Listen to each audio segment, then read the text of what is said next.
Roby. Es médico cirujano, egresado con diploma de honor en la Universidad de Buenos Aires, con diferentes cargos docentes en el Departamento de Neurocirugía de la Facultad de Medicina de la UBA, Hospital Británico, Hospital Roffo, Hospital Italiano de Buenos Aires, profesor de Fisiología y de Neurología y Anatofisiología de la Facultad de Medicina de la Universidad Abierta Interamericana, autor de varios artículos, coautor de varios libros, un genio total, Roby. Es tutor dentro de la Asociación Educar del curso del síntoma al diagnóstico neurológico para estudiantes de medicina y también tenemos el honor de que forme parte del staff de oradores de Asociación Educar. Bienvenido, Roby.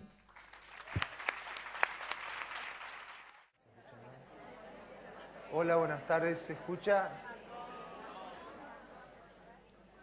¿No se escucha? Fantástico. Bueno, buenas tardes. Antes que nada quería agradecer a los organizadores por atreverse a invitarme nuevamente. Y para iniciar yo tengo dos graves problemas. El primer problema, soy hincha de River, bueno, eso no se puede resolver. El segundo problema es que yo aprendí ayer con información de antes de ayer y tengo que enseñarle a estudiantes que están viviendo en el futuro. Y eso es muy complejo. Y para ejemplificar esto, por ejemplo, yo crecí con Mickey Mouse, ¿sí? Que fue una importantísima experiencia subjetiva para mí. Pero a enorme diferencia, mis alumnos crecieron con el mouse. Y entonces, acá se plantea un abismo cognitivo terrible, ya que yo, por todo esto, soy un inmigrante digital, con lo que la informática es mi segunda lengua. Y mis alumnos se dan cuenta porque se me nota en el acento. A diferencia, mis estudiantes, la informática es su lengua materna, que la vienen hablando desde la cuna. Y, como ejemplo, se calcula que un estudiante que promedia la secundaria ya ha tenido 10.000 horas de videojuegos, 10.000 horas hablando por el celular, 20.000 horas frente a la pantalla boba y ha mandado un promedio de 200.000 mails o mensajes de texto. Fíjense que cualquiera de aquellos de nosotros que hayamos nacido antes de la década del 90 no podemos competir con este kilometraje. Si Descartes renaciera y volviera a este planeta, no diría cogito ergo sum, diría computación video ergo sum. Y uno de los peores pecados epistemológicos es no ver que no vemos. Y no podemos no ver este hecho tan importante. Entonces, yo creo que una estrategia interesante frente a estos nativos digitales es introducir una interfaz digital, que puede ser un PowerPoint, puede ser una pantalla interactiva, pero ¿para qué? Porque uno tiene cada vez que dice, bueno, vamos a llenar el aula, como hace el gobierno de la Ciudad de Buenos Aires o el Estado, de llenar de computadoras, pero ¿con qué sentido? Bueno, yo creo que el sentido de introducir una interfaz digital es para colocarle troyanos al cerebro de nuestros alumnos. Si no, no tiene sentido. Y estos troyanos tienen que contener programas maliciosos como lenguaje, historia, geografía, matemática, para que se puedan introducir en la memoria de nuestros estudiantes. ¿Por qué? Porque si yo convierto, por ejemplo, geografía del río Rin en una interfaz digital, esta es un formato amigable para un nativo digital. Ahora, si esto está en un libro, no solamente no leen, sino que la lectura no genera ninguna experiencia en estos bárbaros. Y yo no lo estoy diciendo en forma peyorativa, lo estoy diciendo de la misma manera que decían los griegos del siglo dorado de Pericles, que se referían como bárbaros a aquellos que no hablaban su mismo idioma. Y estos bípedos que entran en nuestras aulas no hablan nuestro idioma. Entonces, ¿cuál es la función de estos troyanos? Infectar el cerebro de nuestros alumnos con el virus malicioso del conocimiento analógico, porque por suerte nosotros tenemos una ventaja sobre ellos, y es que ellos no tienen ninguna idea de lo que es el pensamiento analógico. Solamente lean una redacción, un mail o un mensaje de texto. Cervantes está sufriendo convulsiones en su tumba y se van a dar cuenta de que conocimiento analógico no lo tienen. Pero debemos introducirlo con troyanos, porque si vamos de frente, con la Celestina o con cualquier otra cosa, será rebotado inmediatamente. Ahora bien, para manejar las interfaces digitales, yo creo que es interesante conocer los principios neurocognitivos de cómo funcionan esos cerebros de nuestros nativos digitales. Y, por ejemplo, un principio neurocognitivo es el de relevancia, que nos dice que para que una comunicación sea más eficaz, uno no puede introducir ni mucha información ni poca información, porque uno hace cualquiera de estas dos cosas y la comunicación va a ser ineficaz. Entonces, esto es un ejemplo típico, al menos, en las aulas biomédicas. Para que ustedes vean, estos son los pasos de la erección sexual masculina.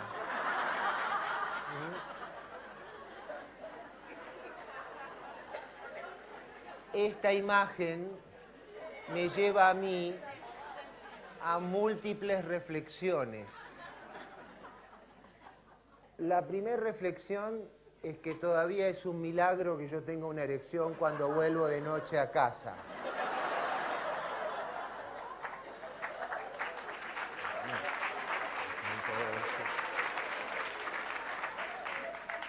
La segunda reflexión es en qué estuvo pensando el docente cuando colocó esta imagen en una interfaz digital. Bueno, el error es que pensó que esta imagen era muy buena para ser leída. Claro, yo tengo el libro y yo puedo franelear durante horas con la imagen, los subtítulos, pero esta imagen es pésima para ser vista.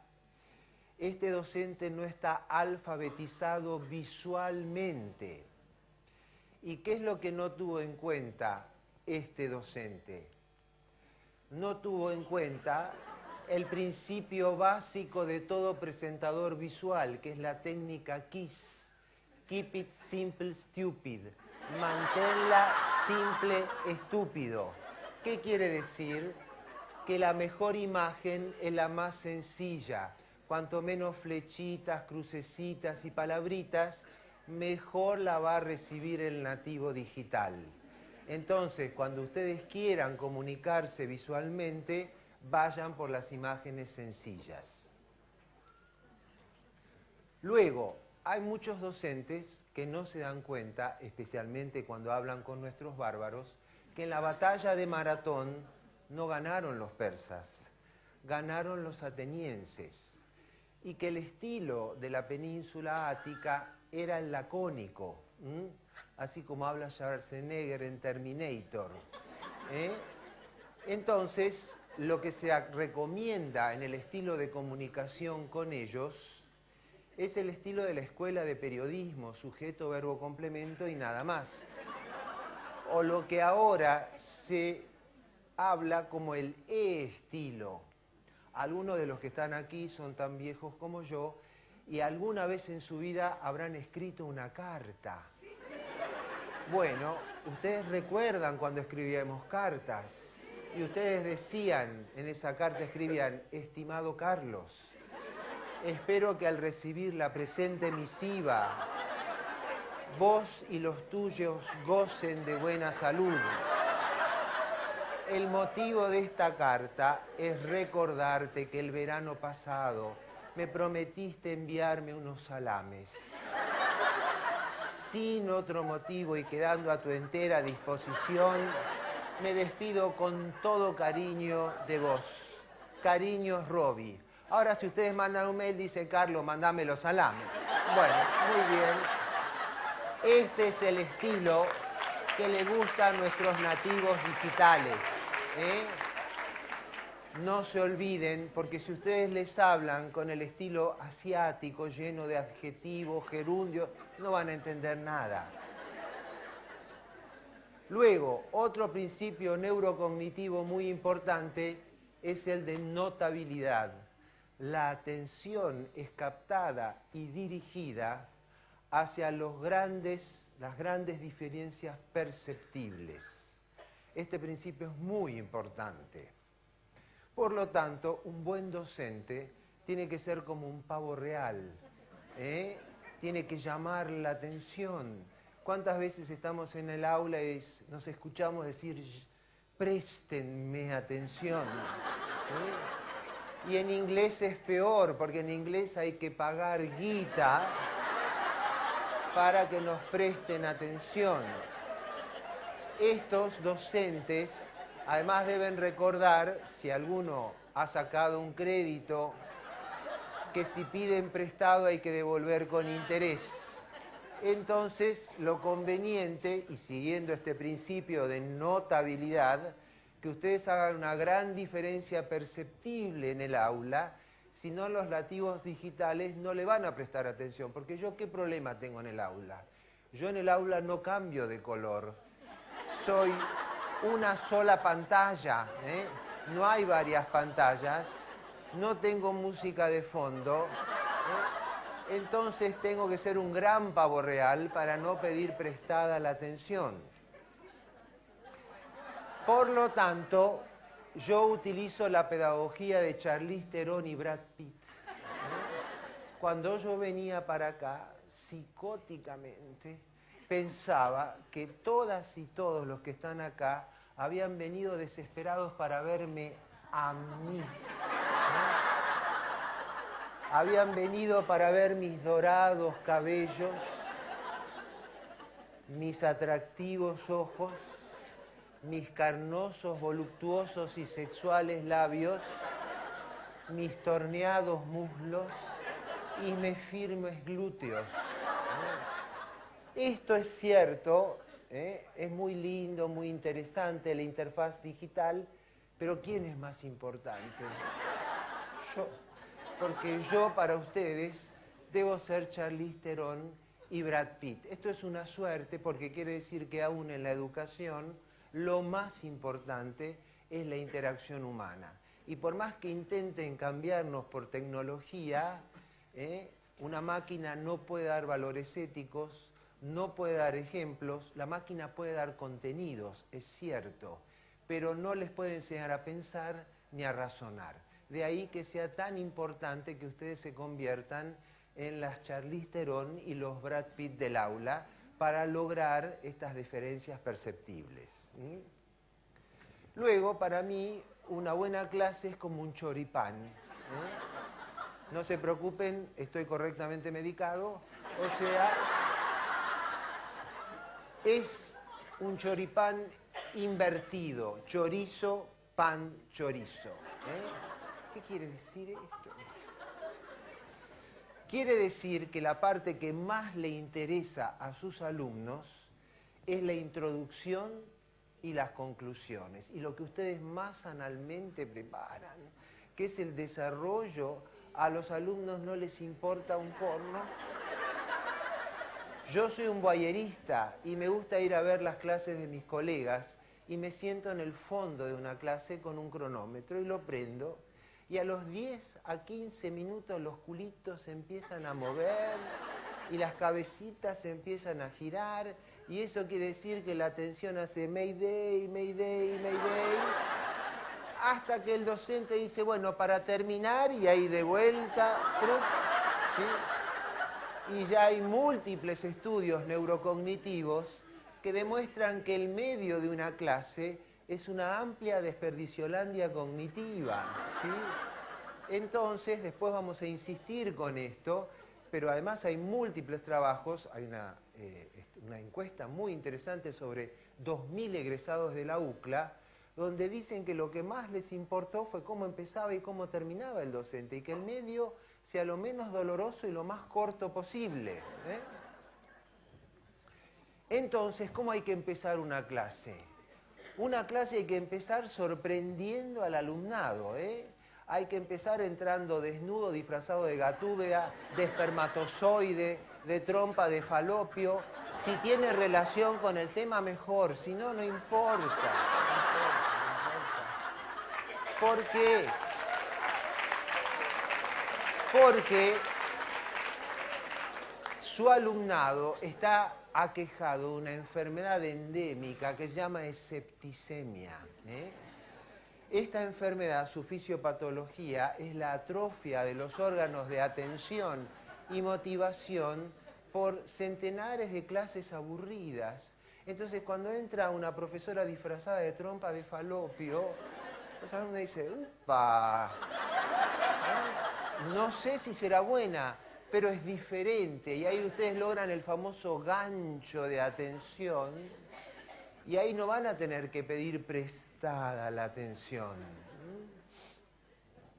Y luego, para mí, una buena clase también es como un buen noticiero, pero no como Telebroche. Lo que yo los invito es que agarren un cronómetro y se paren frente a un noticiero como la Deutsche Welle, TV5, BBC, CNN, y van a ver dos características.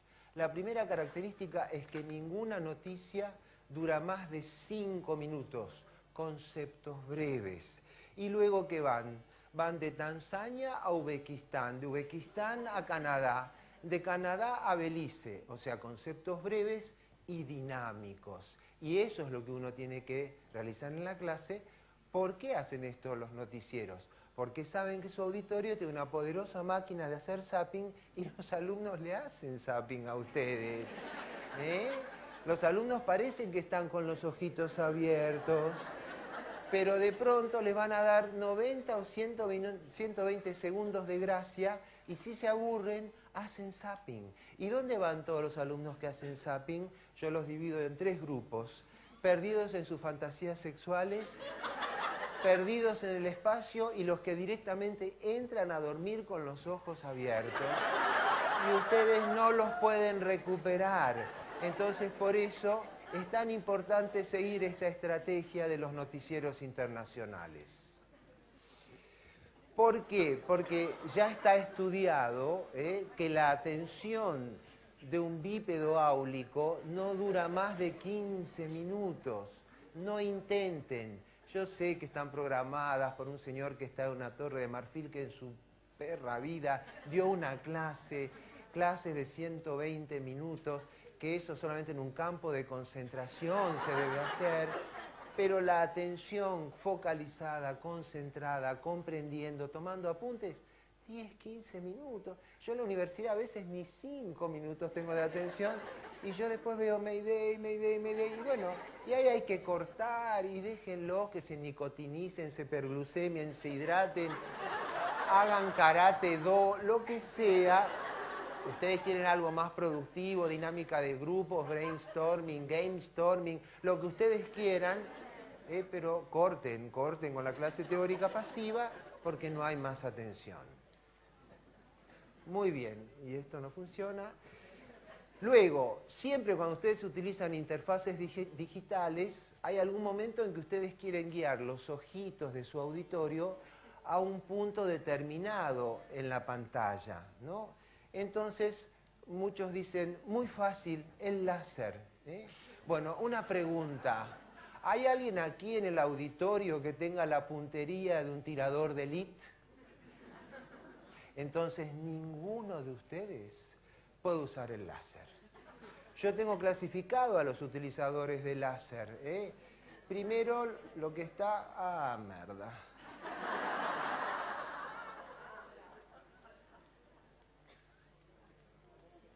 Está funcionando toda la clase de un saque. Bueno, esto puede producir dispepsia pedagógica, pero bueno.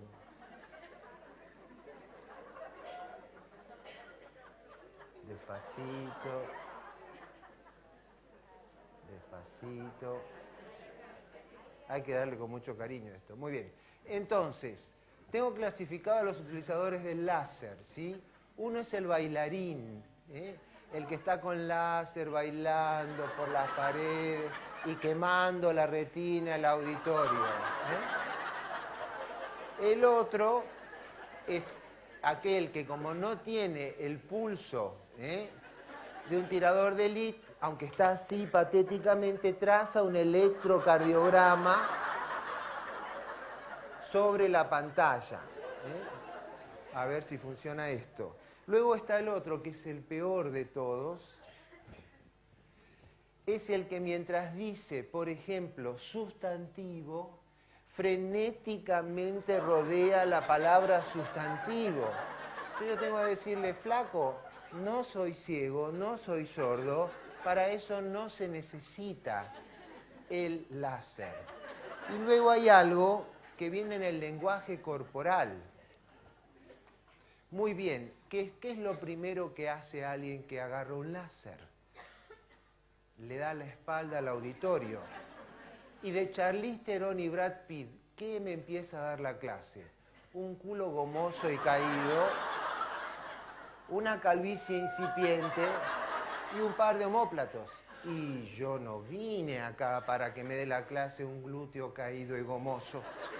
Yo vine acá a que me la dé Charlize Theron o Brad Pitt. Además es patético porque el docente le empieza a hablar a la pantalla y le da la espalda al auditorio. Entonces muchos me dicen, pero Roby, yo quiero en la pantalla señalar. Bueno, pero yo no me puedo dar cuenta en el aula de esto. Yo como un buen estratega me tengo que dar cuenta en mi casa. Y el PowerPoint y todas las interfaces digitales tienen un gran arsenal. Y yo, si me preparo en casa, después cuando vengo al aula puedo decir, como ustedes observarán, en el ángulo superior derecho, la flecha azul marca el bla, bla, bla, bla, bla, bla, y no necesito el láser. Muy bien, y además hay que recordar que las imágenes son como las fragancias, perduran mucho tiempo en la memoria del auditorio después que ustedes se hayan ido. Por lo tanto, las imágenes, además de llamar la atención, aumentan la tasa de recuerdo, y hay múltiples trabajos en nativos digitales que tienen esta alfabetización visual tan importante que demuestran este aumento de memoria. Muy bien, otra cosa que está total y completamente prohibido es rascarse. Rascarse. Miren, miren. Y van a ver que mucha gente cuando está dando la charla se rasca, y hay lugares donde está totalmente prohibido rascarse. Lo único que se puede es un rascado occipital profesoral, pero nada más. Fíjense, yo me he visto filmado varias veces y digo, ¿cómo puedo estar rascándome en ese lugar? Bueno, no, contrólense, no se puede.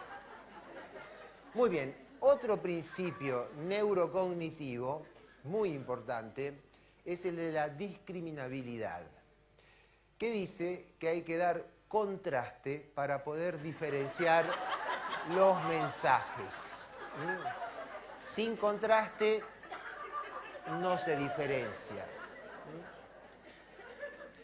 Entonces, los fondos de las pantallas digitales no pueden ser blancos ni claros porque producen conjuntivitis en el auditorio, o sea, cansan la retina de mi auditorio. Entonces, yo tengo que utilizar fondos oscuros, pero si yo uso fondos oscuros, no debo permitir que el fondo se canibalice a la letra. Si yo uso fondo oscuro, no puedo usar una letra oscura. puede ser que en la pantalla de la compu en mi casa se vea azul sobre rojo, pero cuando veo acá no se ve un pitulín. Entonces, si es fondo oscuro, la letra es clara. ¿Cuál es la recomendación de Windows sobre combinación de colores? Esto es terriblemente doloroso para mí, pero va a ser una demostración del afecto que tengo por todos ustedes. Pero primero, antes de decirlo, tengo que hacerme una higiene bucal.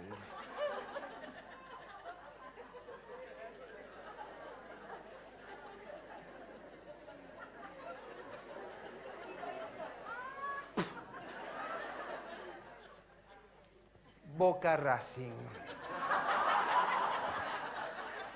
La gente de Windows recomienda fondo azul oscuro, título en amarillo y texto en blanco. Yo, por cuestiones ideológicas, como ustedes se imaginarán, uso fondo negro. Pero bueno, los quiero mucho, tengo que decirles la verdad. No se les ocurra utilizar la combinación semafórica rojo-verde si no quieren perder un cuarto de los machitos que tienen en el aula, que ese es el porcentaje de hombres daltónicos. Si ustedes utilizan rojo-verde, un 25% de los nenitos no va a ver absolutamente nada. Muy bien. Luego, nunca apaguen la luz cuando utilizan medios digitales, ¿sí? ¿Por qué? Primero porque desaparece Charlize Theron y Brad Pitt, ¿eh? Y eso es totalmente inadmisible. Todos me dicen, bueno, pero se ve mejor la diapositiva. No me importa un corno. El que mejor se debe ver soy yo, ¿eh? Entonces, y además sucede una epidemia muy interesante desde que se empezó a utilizar el PowerPoint, es que está todo en la caja boba, porque antes, cuando uno daba la clase con el pizarrón y la tiza, la clase está acá. Ahora la universidad me da la sensación que es un enlatado, que la clase la da el profesor titular, el adjunto, el heladero, el bedel o el portero que está enfrente, y como está todo escrito, no hay ningún problema. Y entonces de ahí la desesperación que se vea la diapositiva. Pero entre que no se vea Charlize Theron y Brad Pitt y no se ve bien la diapositiva, no hay ningún lugar a dudas que no se pueda apagar la luz. Otro motivo por el cual no se puede apagar la luz es que una voz en off hablando en la oscuridad es el mejor remedio para el insomnio. Se duerme hasta el último miembro del auditorio. Entonces, salvo que ustedes trabajen como agentes encubiertos de docentes, no apaguen la luz. Muy bien. Las letras son como los caminos y cuantas más curvas tienen, más lentamente se leen. Y se calcula que una buena diapositiva se tiene que leer en 6 segundos, que es el tiempo que puede tener el auditorio para leer la diapositiva y no perder el discurso del orador. Entonces yo quiero letras que se lean rápido. Y yo tengo dos tipos de fuentes. Fuentes con curvas, que se leen lentamente, las Times New Roman, por ejemplo, y fuentes sin curvas, que se leen muy rápidamente. Por lo tanto, yo siempre voy a elegir fuentes sans serif, fuentes sin curvas que se leen rápidamente, como el Arial Black, Tahoma, Verdana. Son muy simpáticas, todas esas que tienen un montón de curvitas, pero esas guárdenlas para el Word, no para el Power. Muy bien, tamaño de letras. Esto es como en el sexo, cuanto más grande, mejor. Esta charla está hecho con títulos de 44 y texto de 32, pero ustedes le entran a 120. Crónica nos ha enseñado que a la gente le gusta títulos grandes. Y además es un protector contra idiotas, porque viene y me dice, Roby, no puedo escribir todo lo que quiero. Yo no quiero que vos escribas en la diapositiva. Vamos a ver que la diapositiva es para otra función, no para escribir. Luego, otro principio neurocognitivo es el de compatibilidad. ¿Qué quiere decir? Quiere decir que el mensaje tiene que ser compatible con el significado. Este principio neurocognitivo nos demuestra que es verdad. Nosotros juzgamos al libro por la tapa, totalmente. Entonces, Las diapositivas de PowerPoint no están hechas, lean mis voluptuosos, carnosos y sexuales labios, para ser escritas. Las diapositivas de PowerPoint están hechas para ser interpretadas. Por lo tanto, acá fundamentalmente tengo que poner imágenes, especialmente si tengo un auditorio de bárbaros nativos digitales, tengo que poner imágenes que representen analógica, metafórica o simbólicamente el concepto que yo estoy explicando. Y además, si está todo escrito acá y yo lo estoy leyendo textualmente, ustedes en el extremo distal del tubo digestivo no tienen la sensación de decir, y flaco, ¿me lo hubieras mandado por mail? Yo me quedaba en casa, que hace tanto frío, arropadito, no pagaba el culetivo, no venía para acá y se acabó. Muchas veces me dicen, Roby, mandame la presentación por mail. No puedo, yo no entro porque la presentación soy yo. Y si yo mando mis diapositivas, un osito bailando, una mina en bolas, nadie entiende nada. Si alguien puede estudiar de un PowerPoint, es porque el PowerPoint no está cumpliendo con su función de mensaje visual, que es esto lo que debe pasar. Ahora, cuidado, porque cuando la gente se entusiasma con las imágenes, sucede como hace poco tiempo que estuve en un congreso que un excelente colega sanjuanino estaba hablando de traumatismos de columna, y el fondo de todas las diapositivas eran fotos del Valle de la Luna. Hermoso, pero ¿qué carajo tiene que ver el Valle de la Luna con traumatismos de columna? ¿Sí? ¿Qué quiero decir con esto? Cuidado con la belleza de lo inútil. Yo no pongo una imagen porque es bella, ¿sí? Si yo supongo que los labios mayores de mi mujer son hermosos, yo los voy a poner solamente en una clase relacionado con ginecología u obstetricia, pero no los voy a poner en cualquier tipo de clase. Esto es una analidad de la imagen, yo veo una imagen hermosa, la quiero poner, la quiero poner, la quiero poner. No, yo la pongo si hay algo que está relacionado con el concepto. Debe haber un equilibrio entre la belleza y lo didáctico de la imagen. Entonces, cuidado con esto. Luego está este otro principio. Este principio es el principio de cambios informativos. Este principio dice que ante cambios de propiedades, el Homo sapiens sapiens está esperando que ese cambio transmita información. Entonces, por ejemplo, ustedes van a ver que los muy buenos oradores, antes y después de decir algo importante, hacen un silencio más prolongado. ¿Por qué? Porque oralmente nosotros tenemos negrita, podemos subrayar, podemos poner mayúscula, podemos cambiar de color. No. Entonces, el silencio es nuestra negrita verbal. Y hay un famoso orador que dice que es en el silencio donde el orador es más expresivo. Si, por ejemplo, yo ahora hiciera esto, perdóname, Marita.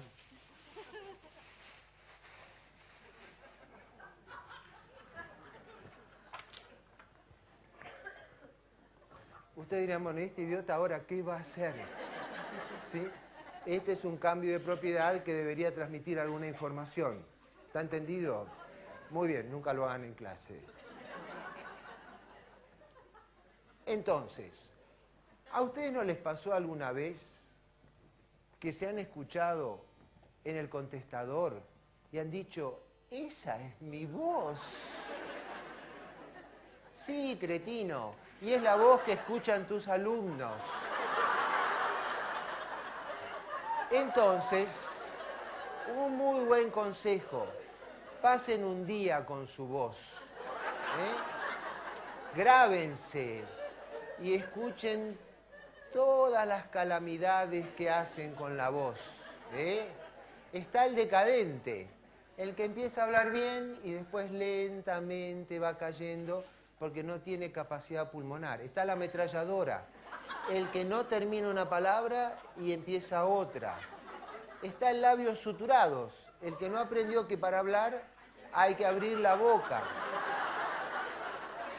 Está el monótono, que toda la clase habla igual. Bueno, todas estas cosas, ¿uno cómo las puede mejorar? Escuchándose. Por supuesto, no tengan ni un revólver, ni arsénico a mano, pero grábense y van a ver qué interesante es eso.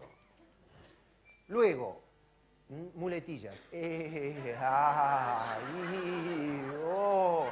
A mí a veces me pasa en un congreso, bueno, y ahora va a venir el campeón olímpico de los tumores de meningioma, y empieza, le digo, hijo de puta, ni siquiera pensó cómo empezar una clase. ¿Por qué es la muletilla? La muletilla, no sé qué corno tengo que decir, estoy ganando tiempo y estoy pensando en voz alta qué es lo que tengo que decir. La ley de Robbie sobre muletillas es muy sencilla.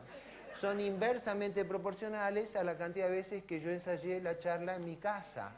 Es muy fácil. Cuando alguien tiene muletilla es porque no sabe qué corno decir. Luego, otro principio neurocognitivo es el de limitación de capacidades. Esto no lo tiene que escuchar nadie, especialmente los nativos digitales.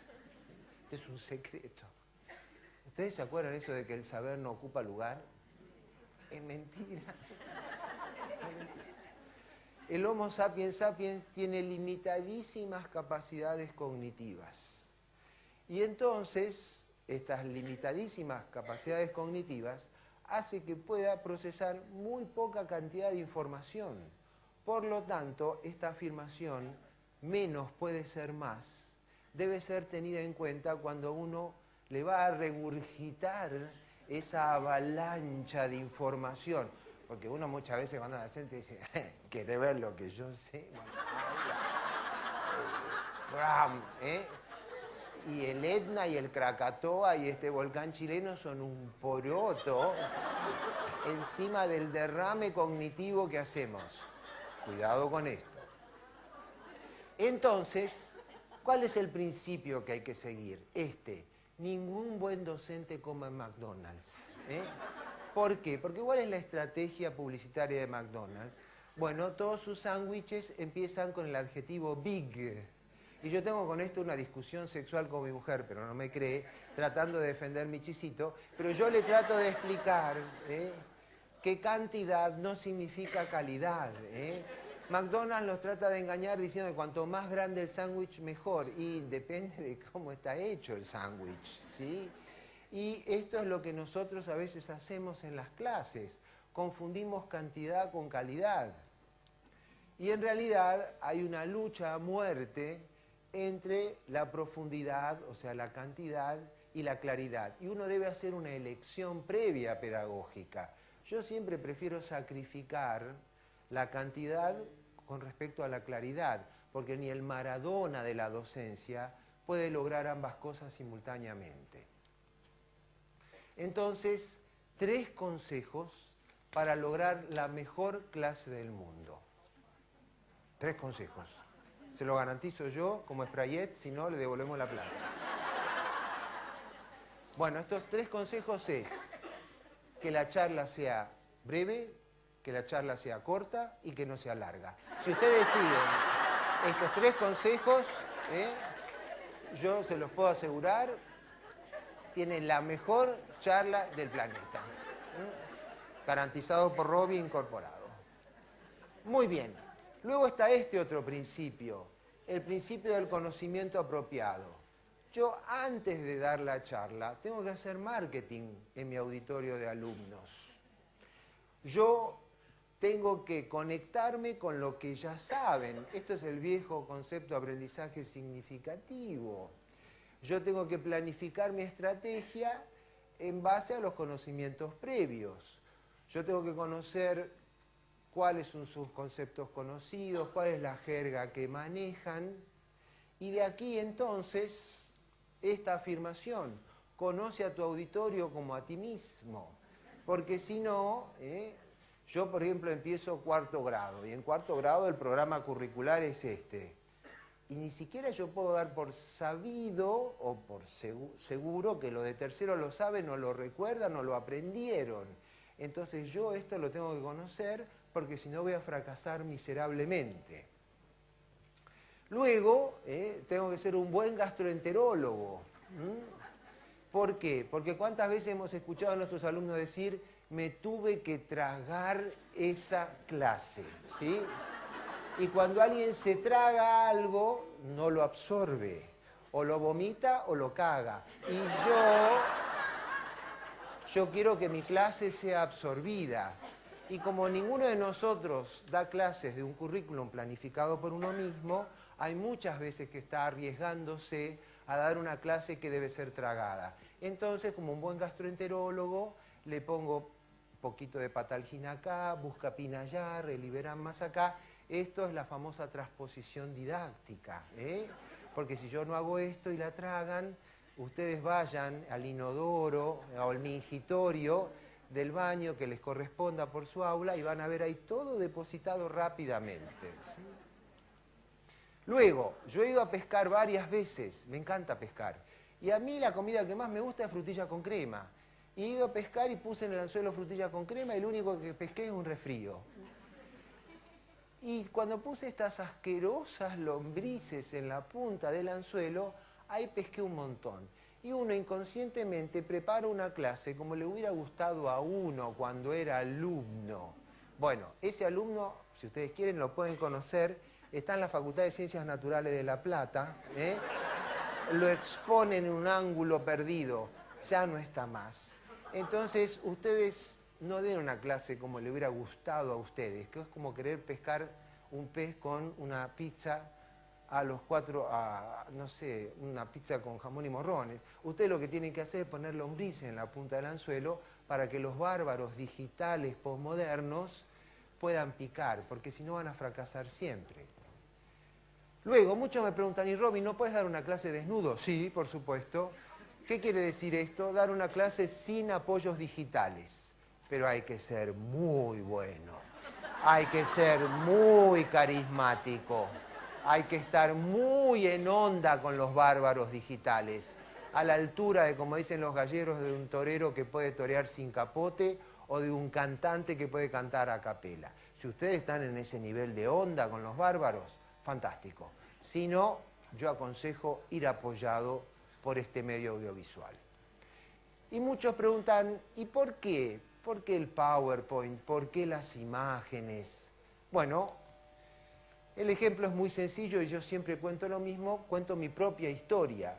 Yo nací para mis hijos poco tiempo después del Paleolítico. En septiembre de 1956, mis viejos habían bajado desnudos de un barco 4 años antes. Yo no tenía televisión. Mis hijos me miran,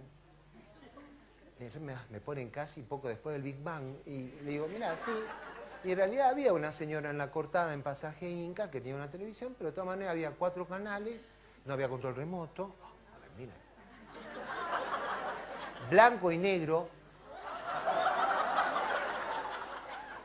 Y además había media hora del Capitán Piluso, media hora de Lassie, media hora de los jinetes de Mackenzie. Mira, me dicen, ¿y qué hacías todo el día?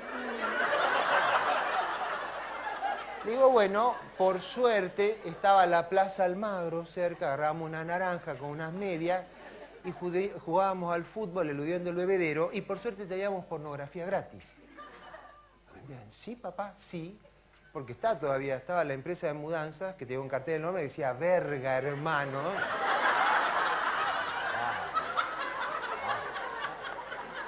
Dice, y cuando se hacía de noche, leía. Leía, sí, leía. Leía Villique en anteojito. Y si me portaba muy bien, el abuelo cuando volvía de la curtiembre Valentina Alsina me compraba un cuento de Salgari, de los piratas de Montprasem o de Julio Verne. mis dos errores mayores en su perra vida han leído algo. 24 horas de Nintendo, Sega, Internet. Y no estoy siendo peyorativo, porque yo a la edad de ellos tenía mucha menos información. ¿Pero a qué voy? Voy a que ustedes van a tener auditorios de criaturas visuales, como mis dos errores mayores, que maduraron simbólicamente como por la imagen. Entonces yo acá no tengo que poner palabras, yo tengo que poner cosas que vayan sincrónicamente con su maduración, que es una maduración visual. Charlize Theron y Brad Pitt están para dar el lenguaje analógico. Este es el anzuelo de su maduración simbólica. Para terminar con esta tortura, una estrategia más que es muy importante, que son las metáforas. La metáfora es antigua como el hombre, pero ustedes van a ver que cuando ustedes pueden enseñar algo a través de una metáfora, se ancla en el sistema nervioso central de sus alumnos para siempre. Y Einstein decía que aquel que no puede explicar un concepto de su campo de conocimiento a través de una metáfora es porque no conoce realmente su campo disciplinar. Yo, por ejemplo, durante 10 años fui jefe del Frente Oriental, turno noche de neurofisiología en la UBA, y había un concepto que yo no podía lograr que comprendieran, que era el periodo refractario de las neuronas. O sea, que una neurona se la estimulaba, generaba una descarga, y después había un periodo de tiempo durante el cual, por más que yo la volviera a estimular, no contestaba. Cansado, acudí a esta metáfora, pido perdón por lo escatológico, pero forma parte de mi historia real. Con mi hermano, desde pequeños, nos dedicamos a una cuidadosa clasificación de la materia fecal. Primero, empezamos por lo básico, la clasificación geométrica. No los quiero cansar porque fue muy larga, lo principal. Creo que los más logrados fueron, por ejemplo, los bomboncitos, el habano, el espiral, la punta de lápiz. Luego, cuando ya pensamos que habíamos abarcado todo, empezamos a clasificarla en función del contenido, o sea, del inodoro. Para no aburrirlos, un solo ejemplo, el más recordado, el arañazo de gato. Yo nunca entendí el inodoro francés, en el cual la línea de caída no coincide con el agua, sino con la superficie oblicua, donde por más que uno apriete el botón, uno deja esa vergonzosa firma que dice, acá defequé yo. Luego, profundizando, pasamos a una clasificación basada en el peso específico. Y el primero que identificamos fue el fantasma. Ese que uno hace, se levanta y no está.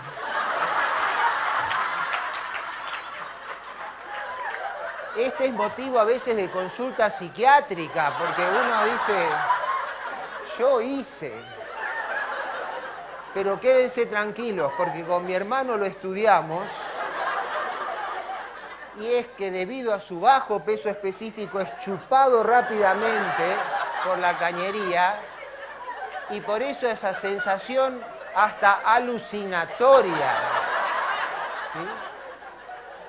Bueno, continuando y llegando a la metáfora que me permitió que mis alumnos comprendan el periodo refractario, descubrimos y describimos el inundible.